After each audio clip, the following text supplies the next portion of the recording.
Hi welcome to our HND cooking channel. இந்த வெயிலுக்கு சில்லுன்னு வீட்டில் இருக்க பொருளை வச்சு சூப்பரான வெண்ணிலா ஐஸ்கிரீம் செய்யலாமா? இது ரொம்ப டேஸ்ட்டாக ஸ்மூத்தாக இருக்கும். நம்ம வாங்க எப்படி செய்யலான்னு பார்த்துடலாமா? அதுக்கு ஃபஸ்ட்டு 2 டேபிள் ஸ்பூன் அளவுக்கு கார்ன்ஃப்ளவர் மாவு எடுத்திருக்கேன். அது கூட 1/4 கப் அளவுக்கு தண்ணி சேர்த்து 2 டீஸ்பூன் அளவுக்கு வெண்ணிலா எசன்ஸ் சேர்த்து நல்லா கட்டிப்படாமல் கரைச்சி எடுத்துக்கோங்க. இது நல்லா கரைச்சி ஒரு பக்கமாக வச்சுட்டு அடுத்தது 1/2 லிட்டர் பால் இன்றைக்கி நான் எடுத்திருக்கேன். தண்ணி சேர்க்காத பால் எடுத்துக்கோங்க. அப்போ தான் ஐஸ்கிரீமுக்கு கரெக்டாக இருக்கும். இது நல்லா லோ ஃப்ளேமில் வச்சுட்டு சர்க்கரை நான் 4 டேபிள் ஸ்பூன் எடுத்திருக்கேன். உங்களுக்கு இன்னும் வேணும்னா 2 டேபிள் ஸ்பூன் எக்ஸ்ட்ரா எடுத்துக்கோங்க.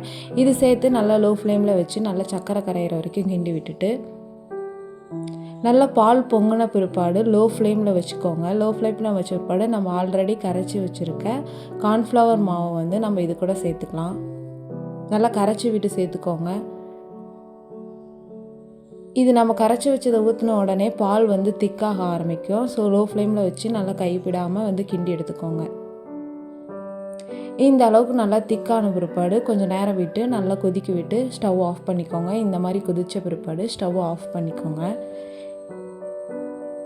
இது ஆஃப் பண்ண பிற்பாடு நல்லா ஆற வச்சு எடுத்துக்கோங்க. ஆற வச்ச பிற்பாடு நம்ம ஒரு ட்ரேவில் இதை ஊற்றி ஃப்ரிட்ஜில் ஒரு 3 ஹவர்ஸ் வச்சு எடுத்துக்கோங்க.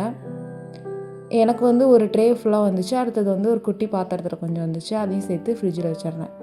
நல்லா க்ளோஸ் பண்ணி ஒரு 3 ஹவர்ஸ் ஃப்ரிட்ஜில் வச்சு எடுத்துக்கோங்க.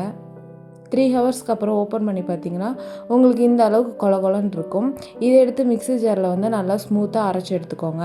நம்ம ஏன் இப்படி வச்சு அரைக்கணும், அப்போ தான் ஐஸ்கிரீம் சாப்பிட்றதுக்கு டேஸ்ட்டாக ஸ்மூத்தாக இருக்கும். இந்த மாதிரி அரைச்சி எடுத்த பிற்பாடு ஃப்ரீசரில் ஒரு 8 ஹவர்ஸ் வச்சு எடுத்துக்கோங்க. 8 ஹவர்ஸ்க்கு அப்புறம் எடுத்து பார்த்திங்கன்னா நம்மளுக்கு சூப்பரான ஐஸ்கிரீம் ரெடி ஆகிடும். இது இந்த மாதிரி ஒரு கரண்டி வச்சு நம்ம எடுத்தோம்னா நம்ம கடையில் கிடைக்கிற அதே ஸ்ட்ரக்சர் அண்ட் ஸ்மூத் டேஸ்ட்டு சூப்பராக இருக்கும்.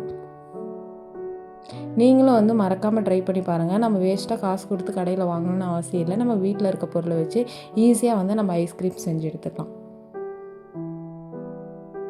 மேலுக்கு நான் டெக்கரேஷனுக்காக டூட்டி ஃப்ரூட்டி சேர்த்துருக்கேன். உங்களுக்கு வேணும்னா சேர்த்துக்கோங்க, இல்லைன்னா அவாய்ட் பண்ணிக்கோங்க.